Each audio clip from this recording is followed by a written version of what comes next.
palestrante dispensa apresentações, é o nosso querido Gilberto, fundador da casa, presidente e nosso companheiro de sempre. Que ele possa nos ajudar, então. Então, minhas irmãs, meus amigos, o Manuel de Barros, poeta, ele disse o seguinte: a poesia que em rimas se desfia, poesia que vem da alma, que excita e acalma. É tudo que eu sei, ele disse. Emmanuel, se referindo à poesia, disse o seguinte: a poesia será sempre uma das mais belas e autênticas manifestações do espírito humano. E completa afirmando que poetas de todo o mundo e de todos os tempos têm-na convertido em instrumento de construção do mundo do encantamento. Então a poesia leva ao mundo do encantamento. Então, certa feita, em Uberaba, um senhor fazendeiro de Goiás estava com a sua filha tetraplégica, uma moça loura, bonita, olhos azuis, o rosto cega, e ele abraçado a ela, ela beijava ele, e a gente observou uma ternura, um amor muito grande entre os dois. E ele viajou léguas e léguas para perguntar aos espíritos o porquê daquela situação da sua filha com o corpo lesado. E Silva Ramos, ao final da reunião, explicou a raiz daquele problema. Ele disse assim: nunca te esquecerei, espere-me, querida, disse o guerreiro audaz à jovem loura e bela. Quantas juras de amor o tempo desmantela, ele é que sofre ao longe, ele se casa e ouvida. Mata-se a noiva triste a saber-se esquecida, suporta no além a mágoa que se atrela, nada ouve nem vê, a dor é sentinela que lhe renova o ser, restaurando-lhe a vida. Desencarnado um dia o castelão de outrora, descobre a moça em treva, arrepende-se e chora. Quer dar-lhe um novo berço, a refazer-lhe os passos. Hoje, em sítio singelo, é um pai atento e amigo, e carrega consigo uma filhinha cega a lhe sorrir nos braços. Então veja, uma atitude, né, assim, uma promessa vã que as pessoas fazem, né? Muitas vezes entram num coração frágil, prometem e não fazem. Então, mas a lei de justiça é inseduzível, como dizem os espíritos. Embora ela seja cumprida, envolvida pelo manto da misericórdia, mas a pessoa vai pagar. A forma de pagar é que muda aquilo que ela prometeu e deixou de fazer a outra pessoa, né? As pessoas dizem, os benfeitores espirituais, Karl Schutel, por exemplo, Emmanuel não cansa de falar isso, que a criatura vai sempre ao centro para receber. Ele objetiva sempre receber. Um dia eu estava aqui na porta, passaram duas mocinhas e uma perguntou: escuta aí, tem consulta? Eu digo: tem. A gente fala com os espíritos? Eu digo: fala. Porque eu sou um espírito, embora encarnado, mas a gente fala com os espíritos. Nem com essas duas promessas sedutoras, as duas voltaram. Na próxima reunião, perguntaram os dias das reuniões, eu vou voltar, e não voltaram. São exigentes as pessoas, elas procuram sempre uma resposta. Tem algumas que, se pudessem, caçariam o próprio livre-arbítrio, deixando ao guia, ao mentor, a responsabilidade de dirigir os seus passos. Eu fiquei pensando, vocês já imaginaram aquele cego que foi contido, que fez um alarido, porque queria chegar perto de Jesus? E o povo, inclusive, reclamou com ele, criticou. Não, mas você fazendo um alarido? Não, eu preciso. Aí Jesus, que conhecia as coisas, chegou perto dele. Que queres que eu faça? Já pensou se Jesus entra aqui e pergunta ao Afrânio, por exemplo, que queres que eu faça? Aí o Afrânio não, eu vou dizer, olha, eu estou precisando de um carro, porque eu estou andando muito de ônibus, os ônibus estão cheios. A minha casa também está um pouco velha, já quem sabe uma nova casa, não é? Quer dizer, então a gente ia fazer um rol, uma lista, né, que igual aqueles papéis de computador que vai, aquela tira, hein? Na loteria, simplificava tudo, né? Mas sozinho, né? Uma mega sena, né? Então Jesus perguntou, que queres que eu faça? Senhor, que me cures. Olha só. Mas da cegueira física e da cegueira moral. Então Jesus curou e disse, não fala isso com ninguém, vai aos sacerdotes, aos coisas, para mostrar, quer dizer, para mostrar as obras de Jesus. Esse homem é diferente, ele tem obras, porque se as palavras entram pelos ouvidos, como disse Padre Antônio Vieira, as obras entram pelos olhos. E o Zé do Zote, segundo Cornélio Pires, veio ao centro, também pediu um conforto. Estava sofrendo muito. Então nada punha preceito em Zé do Zote, nem remédio, nem reza, nem mandraca. De pequeno comeu jaratataca e trazia lombeira no cangote. Só vivia na rede, no capote, em pé tinha zonzeiro, cabeça fraca, tangulomango, sarda, urucubaca, agarrado ao truque e ao capote. Foi à sessão espírita e às ocultas, João pincha o nome dele entre as consultas, pedindo um confortinho à irmã Ciana. E veio escrito assim no documento, Zé do Zote precisa movimento, com uma enxada 6 vezes por semana. Aí ele foi embora, não, acho que foi mistificação aquilo, não gostei não. Porque nós somos assim, a gente normalmente não pede o que necessita pedir na prece. A gente pede o que deseja, que é diferente daquilo que necessita. Então vamos ver como é que a Maria Dolores colocou o perfil, como devo nos postar na prece, que será com toda certeza uma prece honesta e sentida. Mas antes de falar a poesia da Maria Dolores, eu vou abrir um parênteses. Tinha um senhor lá no Nordeste que ele estava no 2º casamento, e naquela fase que a gente sabe que tem aí fora, né? Claro que os espíritas casados, principalmente os que estão aqui hoje, não acontece isso. A Angelina que comprove isso, né? Mas ele estava naquela fase, quando o marido dizia, abre a janela, ela dizia, não, que está frio, permanecia a janela fechada. Faz o feijão, não, feijão eu não quero, faz o bife, enfim. Um contrariava o outro sempre, né? Então ele não estava aguentando mais. Então ele foi num domingo, calmo, de manhã, foi para trás das bananeiras e falou, Senhor, eu não aguento mais a Zefa, dá um jeito na Zefa. A Zefa era o apelido da mulher dele. Ela está arengando muito comigo. Dá um jeito, olha, mas se eu for o culpado, eu prometo que eu vou mudar. Não é que 2 dias depois, 2 dias, a Zefa chegou para ele e falou assim, Zé, que é, mulher? Olha, eu não vou mais arengar com você. Como? Mas o que houve? Ele ficou curioso. Não, ficou a noite toda aquela zoeira no meu ouvido.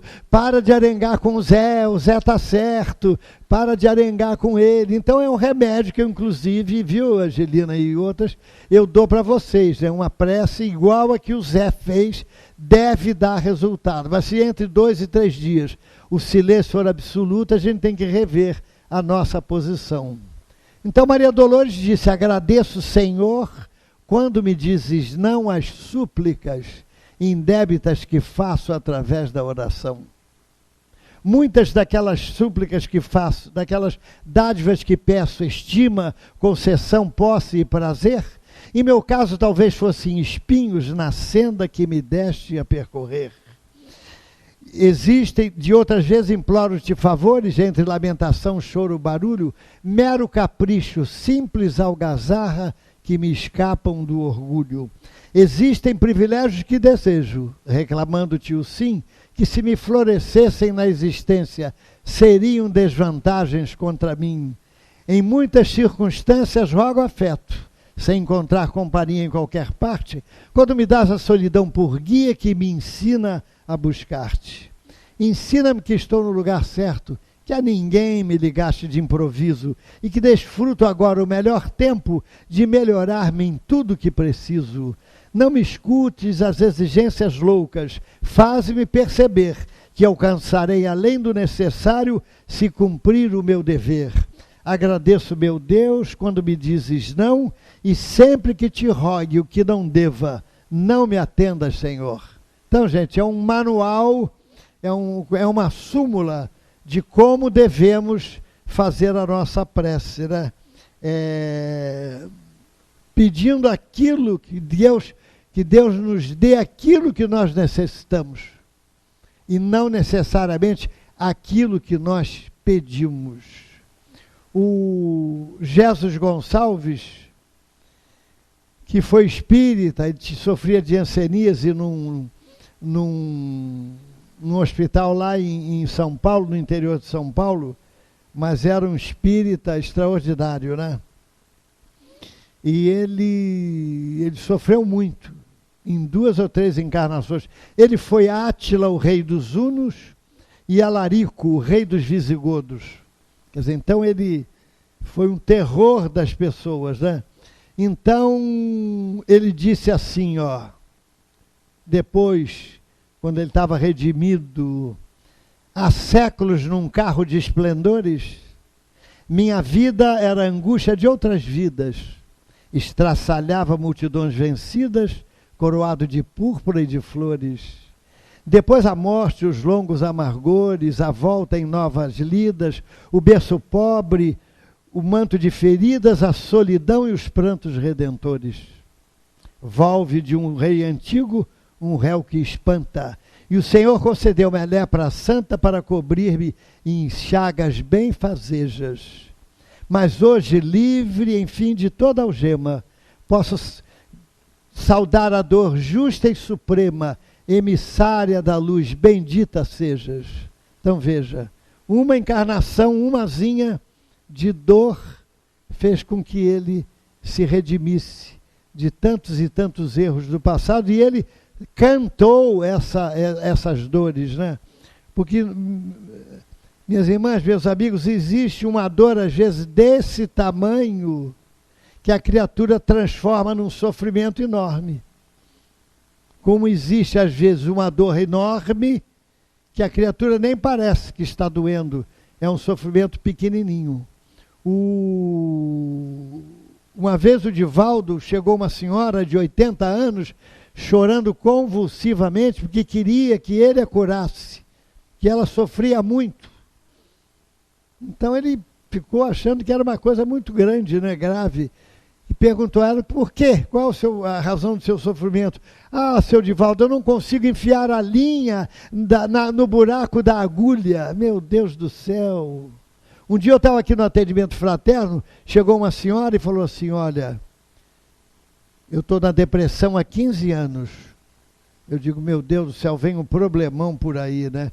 Aí eu perguntei, qual é o seu problema? Eu digo, eu moro em Jacarepaguá há 15 anos e odeio Jacarepaguá. Meu Deus, e eu que amava Jacarepaguá, o que eu dizia para você? O que eu podia dizer para ela, né? Então veja, não tinha problema nenhum. O Oscar Carneiro, que morava no Rocha, que a dona Lalita conheceu, era amiga, era médico, ele tinha uma doença que era a segunda na escala médica em intensidade de dor. Estava paralisado na cama. E um dia, um amigo dele disse que ia levar um médico recém-formado, que estava pensando no suicídio. Ia levá-lo na casa dele, porque ele sabia, o médico recém-formado, a intensidade, a gravidade daquela doença dele, ia levá-lo para ele, espírita, consolá-lo. Então o chacareiro fez uma prece pedindo a Deus que o ajudasse a confortar e esclarecer aquele rapaz. Quando eles bateram no portão, ele teve a pior crise da sua doença. Ele chorava das lágrimas caírem de dor. Quando o rapaz entrou, que viu e que ele estava na crise, as lágrimas molhando as suas faces, e ele confortando o rapaz, chegou até a dar um leve sorriso. Ele disse, não, essa religião não pode ser uma religião qualquer. Essa religião é diferente, é transformadora. Como é que pode dar tanta energia, tanta força para que esse homem com esta doença, que eu conheço, severa, pertinaz, possa enfrentá-la sorrindo e mansamente? E ele se tornou espírita e abandonou a ideia do suicídio. Uma vez o Chico Xavier ali em Bom Sucesso, ele estava no Marieta Gaio, quando ele vinha, a Fundação Marieta Gaia, que existe até hoje, porque ele era muito amigo do Manuel Jorge Gaio, e 2 horas da manhã um senhor na porta de chapéu parou e ficou olhando para ele. Então Emmanuel disse para ele, olha, aquele homem está com um revólver e vai suicidar-se. Nós estamos fazendo a nossa parte. Cabe a você, Chico, a responsabilidade de tirá-lo do suicídio. Olha que ensaia justa, se é que a gente pode dizer assim, que Emmanuel colocava o Chico, né? Cabe a você tirá-lo do suicídio. O que eu fiz, meu Deus do céu? Não fiz nada, pega esse aqui. Será que eu... Bom, então... Mas olha, microfones de centro espírita é assim mesmo. Às vezes eu até penso que o microfone, ele tem uma parte com o obsessor, entendeu?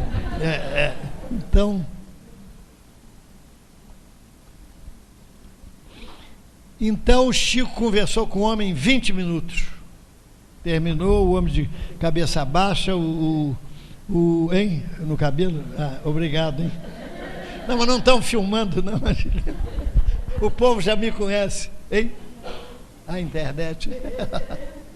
Mas o que eu estava falando mesmo? Quando eu me esqueço, eu tenho que começar do início, porque a minha palestra é decorada, entendeu? Até lá para as 6 horas, 7 horas dá, não dá, Fernando? A Lia está te esperando com calma, né? Mas então,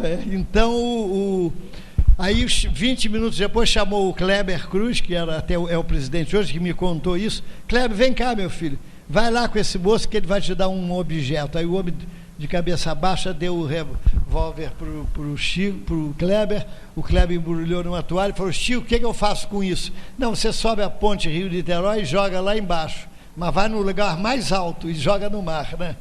Então, Antero de Quental, tudo isso foi para falar sobre que não vale a pena o suicídio. Olha, no atendimento fraterno já atendi alguns espíritas com ideia de suicídio, sem falar em depressão, porque o espírita também depressão, tem depressão. Olha, gente, eu nunca vi puxador de enxada com depressão. Vocês já viram? Não tem. E nunca vi um mendigo suicidar-se, que a gente vai lá entregar quentinha, roupa, nunca vi. Então pensem nisso. Então, Antero de Quental, espírito, suicidou-se como escritor, famoso, e depois disse, ó morte, eu te adorei. O fim, como se fosses o fim da sinuosa e negra estrada, onde habitasse a eterna paz do nada, as agonias desconsoladoras. Eras tua visão idolatrada que sorria na dor das minhas horas, visão de tristes faces cismadoras nos crepes do silêncio amortalhada.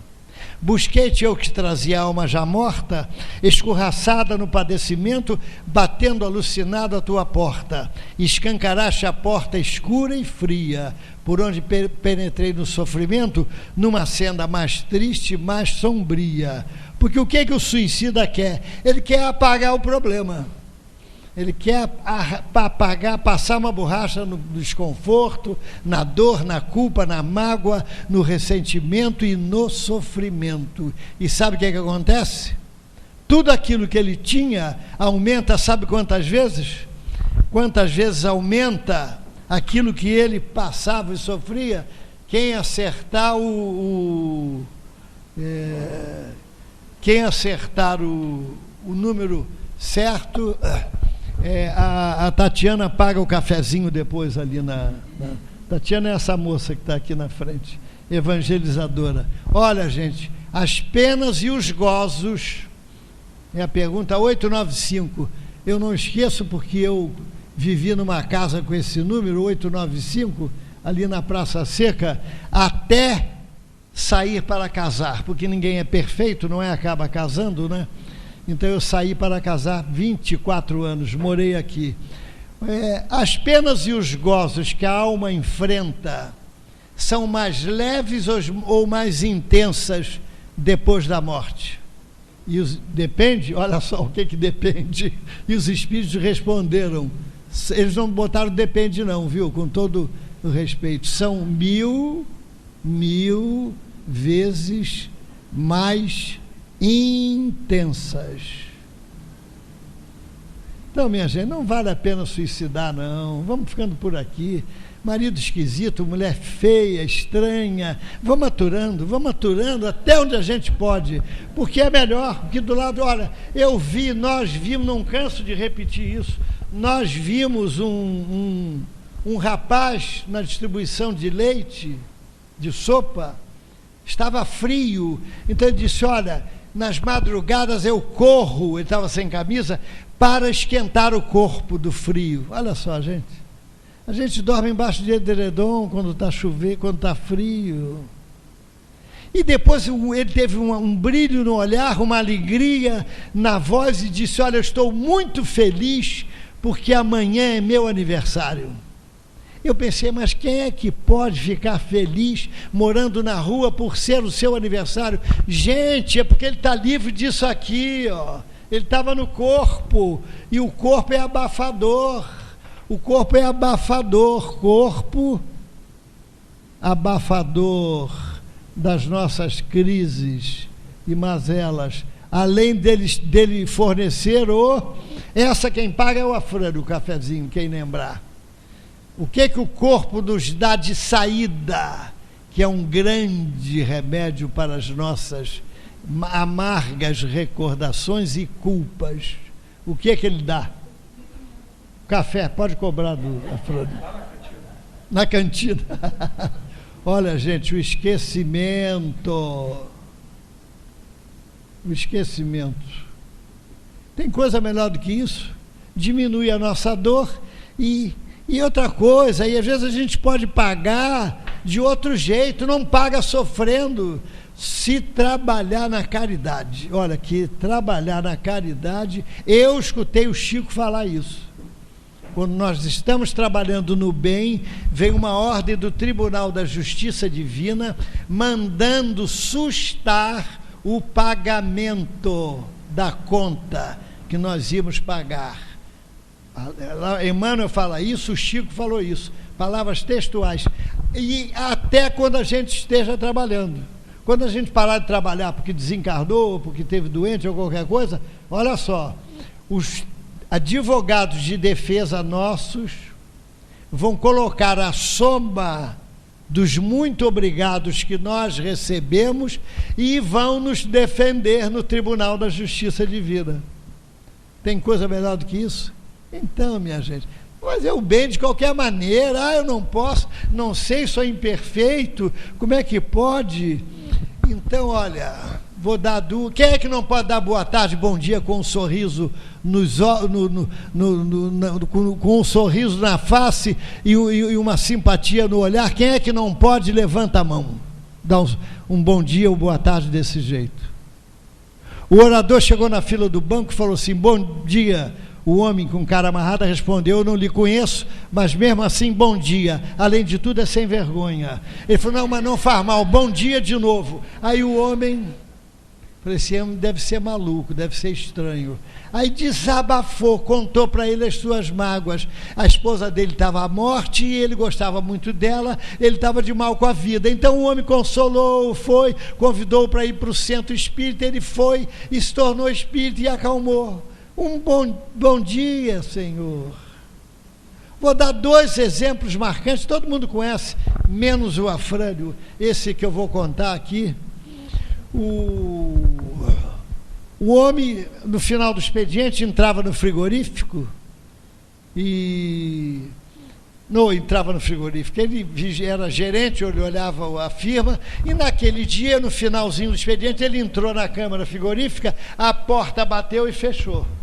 Ele pensou: vou morrer congelado, que não adianta gritar, que ninguém vai me ouvir. Meia hora depois a porta abre, era o vigia. Aí ele, curioso, perguntou: por que você entrou aqui e resolveu abrir a porta? Não, porque todas as vezes, olhem só, gente, todas as vezes que eu chego à tardinha no final do expediente, a única pessoa nessa firma que me cumprimenta é o senhor, a única. E o senhor está sempre ali perto da porta de entrada, com um olhar de simpatia, um sorriso, me dá boa tarde, me cumprimenta, pergunta como eu vou, como vão os meus, todos os dias. Hoje eu entrei, vi a sua mesa vazia, o celular na mesa e o casaco, e não lhe vi. Fui atrás do senhor para saber onde o senhor estava, procurei em tudo quanto é lugar, não lhe achei, fiquei curioso, abri a porta da câmara frigorífica. Gente, um boa tarde dado com simpatia, o que fez? Salvou uma vida. Olha a importância. Salvou uma vida, gente. A gente parece que não tem peso, mas tem. Tudo, vai lá na frente. Uma outra moça jovem, o rapaz bateu vendendo livros livros para sustentar o seu curso de medicina, cidade pequena, simples. E ela disse: meu jovem, minha mãe é viúva, nós não temos dinheiro, mas ela me ensinou que nós devemos tratar bem todos os estranhos. Você não quer um copo de leite? Toma um copo de leite, está tanto calor, você está suado. Ele aceitou o copo de leite, ela foi oferecer o segundo, ele tomou 2 copos de leite, agradeceu, se despediu e foi embora. Passam uns 15, 20 anos, a moça teve um problema físico, porque necessitava de uma cirurgia grave, e ela foi para a cidade próxima, mais adiantada, foi internada, perdeu a consciência, fizeram o procedimento inicial médico, e o médico que ia operá-la veio, olhou e resolveu, disse para todos que a tratassem muito bem. Bom, ele operou com êxito, ela teve convalescência alta, no dia da alta veio a conta para ela pagar. Não tinha um tostão. Ela começou a chorar, inquieta. Aí o médico, sorrindo, ele mesmo foi levar a conta, disse: leia, por favor, a conta toda. Então estava escrito: cirurgia tanto, auxiliar de cirurgia, anestesista, tempo estadia no hospital tanto, pagos com 2 copos de leite. Gente, foi o homem que recebeu os copos de leite dela. Quem é que não pode fazer isso aqui? Quem é que não pode? Todos nós podemos, mesmo que não dê certo. Isso eu já contei 200 vezes. Eu estava na Rua do Gonçalves Dias com o Luiz Carlos, que voltou, fundador do centro, com o João, trabalhava de gravata naquela época, né? Quando um senhor dos seus 40 anos, a época era diferente, vestidos de maneira simples, me pediu 2 cruzeiros para pegar um trem para Diodoro. Eu dei. 2 cruzeiros. Mas parece que eu atraía. Nós estamos andando, olha uma vitrine aqui, outra ali, passou um tempo, o mesmo homem olha para mim, sério, e diz: o senhor pode me dar 2 cruzeiros para pegar um trem para Deodoro? Eu falei: olha, para Deodoro eu já te dei, pede para outro lugar, Cascadura. Aí ele, sério, pediu: então me dá para Cascadura mesmo. Aí eu dei de novo. Eu dei os 2 cruzeiros, não ia me fazer falta, entendeu? Não faz mal que a pessoa, entendeu, esteja até engambelando a gente, não faz mal. Por falar em gambelar, tinha 2 semi-analfabetas lá em Uberaba, que eram conhecidas do Chico. O Chico gostava de conversar com elas. E aí, fulana, vocês têm rezado muito? Ah, a gente vai engambelando Deus, uma dizia para ele, né? Olha, outro dia mesmo eu estava com um problema sério aqui, uma dor, e eu peguei o retrato de Seu Euripe, que é um espírito que eu peço sempre, que eu comprei lá no correio, o retrato dele, olhei, passei a mão firme do retrato dele, pedi a Seu Euripe que me curasse, ele me curou. E o Chico ficou: meu Deus do céu, que espírito é esse Seu Euripe? Eu conheço Emmanuel, André Luiz, Maria Dolores, Seu Euripe. Aí Emmanuel veio em socorro dele: não, o Seu Euripe que ela fala é a corruptela de Seu Eurípedes. E o retrato que ela comprou é o selo de Allan Kardec no correio. Ela errava no nome, errava na fisionomia, mas Eurípides a atendia, porque ela era honesta nos seus pedidos. Então vejam, gente, mesmo errando, a gente acerta. Então vamos fazer de qualquer maneira. Então, uma senhora que estava em Uberaba, de dinheiro, foi visitar o Chico, perdeu o filho com 18 anos de idade, num desastre. E a cada semana que passava, mais saudade, a saudade apertava. Toda semana ela mandou botar mármore, fez um túmulo, quase que um mausoléu custoso, cheio de mármore, e mandava botar flores, mudar as flores todos os dias. E numa semana, aquela semana, a saudade apertou mais, e ela foi lá, limpou, enfeitou o túmulo e partiu para Uberaba. Ao final do dia, Luiz Roberto, filho dela, disse o seguinte, pelo Chico: súplica de filho, o título do soneto: não me procures, mãe, sob o jazigo que recobres de joias e açucenas. Levanta-te da lousa e vem comigo. Aqui chora a viuvez amargas penas, ali geme a orfandade ao desabrigo. Ergamos para a dor um pouso amigo, e as nossas dores se farão pequenas. Transformemos o luxo, mãe querida, em consolo, agasalho, pão e vida, na inspiração do bem que nos governa, e seguiremos juntos dia a dia, convertendo a saudade escura e fria em bendito calor de luz eterna. Uma beleza, né? Então tem uma pergunta, porque o amor é o amor, sempre foi, né? Quantos amores nós já tivemos ao longo do passado, não é? E os Espíritos dizem que a gente se deixa reconhecer ao credor e ao amor pelo olhar. Eles nos reconhecem pelos olhos. A gente bate o olho na pessoa amada e fala: é essa, e vice-versa, né? Mas não tem saída, né? Então, uma senhora, eu fiz uma palestra no André Luiz, ela me contou depois, disse: olha, essa poesia que você falou é minha. E contou porque ela estava com 19 anos em Campos de Jordão, quando um homem de 29 anos tirou-a para dançar. Naquele tempo se dançava, né? Quer dizer, não se suava tanto, nem se berrava tanto quanto hoje faz, até esse negócio que tem lá no recreio, né, que hoje faz. Eu fico impressionado com a saúde física deles, porque eles pulam, eles dão cambalhotas, eles gemem, eles berram, eles têm uma saúde física impressionante, né? Benza a Deus, como dizia o outro, né? Então o homem tirou para dançar e disse: olha, poxa, só agora eu te encontrei, né? Eu estou te esperando há tanto tempo. Conversa de Serra Lourenço, né, como se dizia, para iniciar um namoro. Né? O fato é que eles marcaram um namoro para o dia seguinte, casaram e tiveram 3 filhos, disse ela. Eu sou feliz, fui muito feliz no meu casamento, estou viúva hoje, mas criamos 3 filhos. Então, o Soares da Cunha explicou como é que isso funciona. Talvez em outros dias, noutra idade, numa vida passada que tivemos, da qual muitas vezes a saudade, em hora de abandono, padecemos, talvez, quem é que sabe da verdade, habitando outro corpo que perdemos, em algum belo país da antiguidade, foi que primeiro nós nos conhecemos.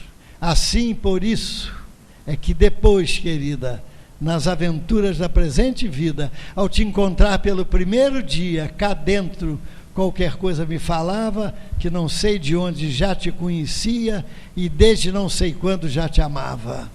Bonito, né? Lindo, maravilhoso, principalmente para quem é apaixonado. Leila Diniz, que muita gente conheceu, lembra Leila Diniz? Leila Diniz ela era da vanguarda. Ela foi a primeira mulher que se conheceu, que foi grávida em Ipanema, tomar banho de mar, não é? De biquíni. Ela estava num avião sob os céus de Paris, ela, Augusto dos Anjos, mais um brasileiro industrial, quando o avião caiu. 15 dias depois, em Uberaba, aquela comoção, só se falava naquele assunto, quando Silva Ramos explicou a raiz do problema. Olhem só, preste atenção na primeira frase e na última do soneto. A natureza aponta a culpa que começa. Em cidade praiana, a legião pirata desembarca, saqueia, humilha, fere e mata. Por nada se detém, por mais que se lhe peça. Quantos corpos ao mar, sob golpes apressa, incêndios e orações no horror que se desata. Depois o vinho e o prazer, os botins de ouro e prata, e as horas avançando ao tempo que não cessa. Os séculos se vão marchando entre luz e treva. Um dia em mar aéreo, enorme nave leva os piratas de outrora e a justiça divina. Surge a morte no ar.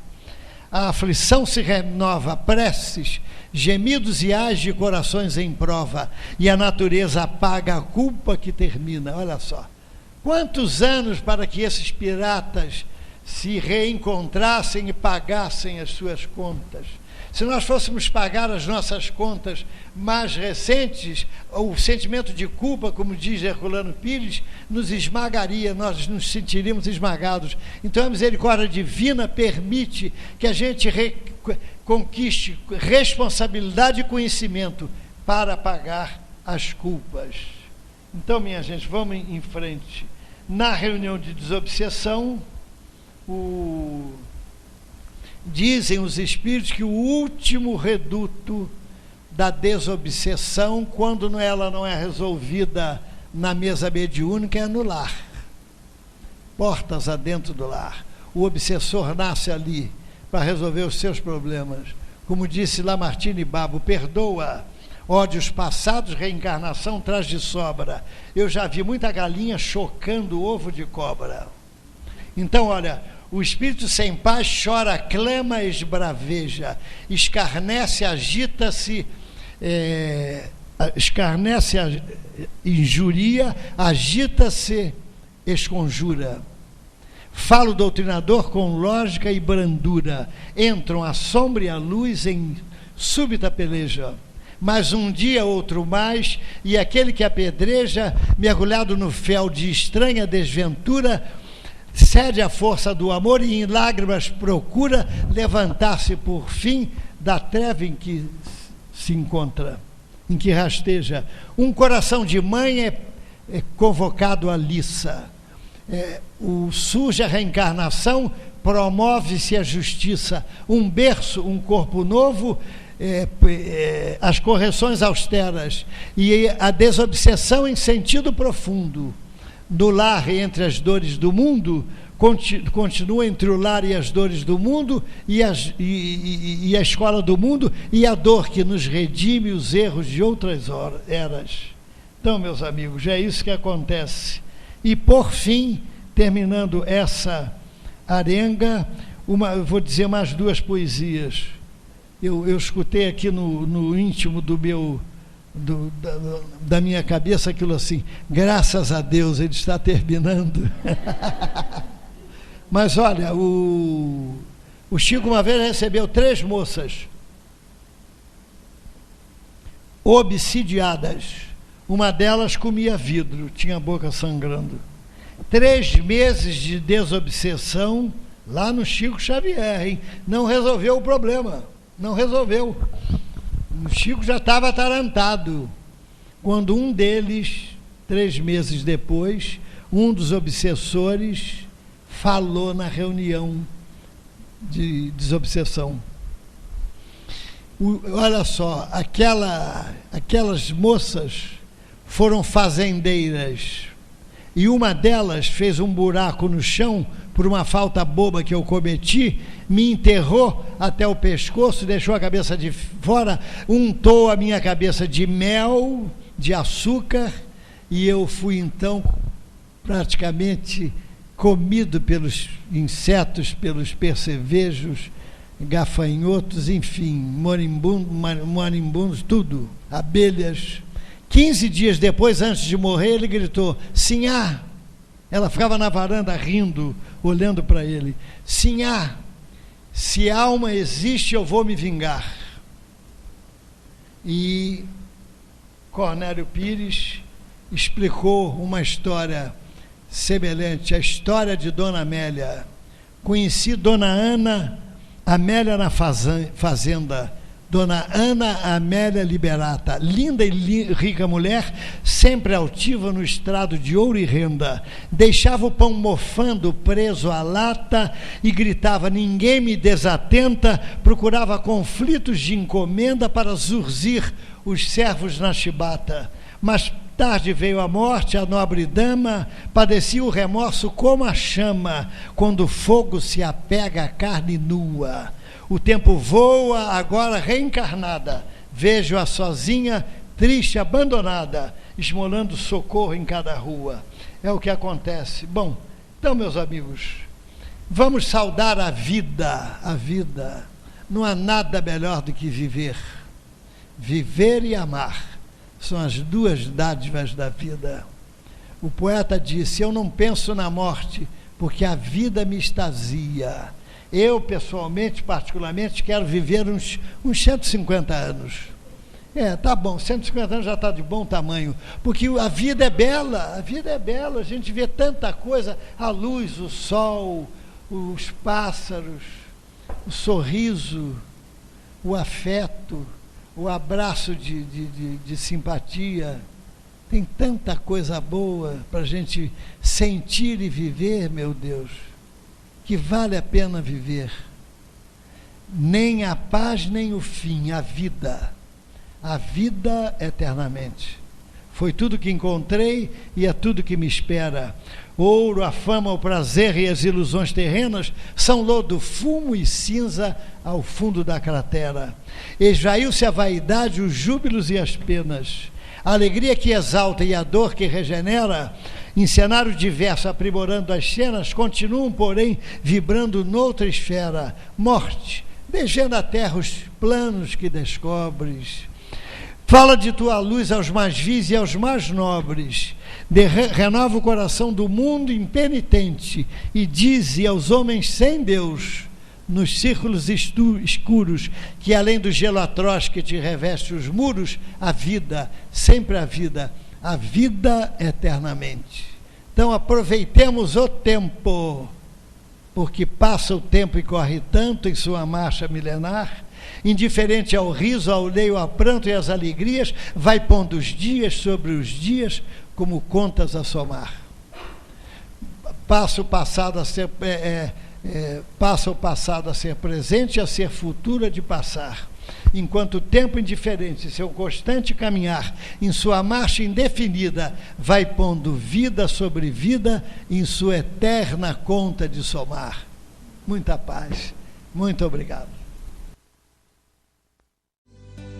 Nesta jornada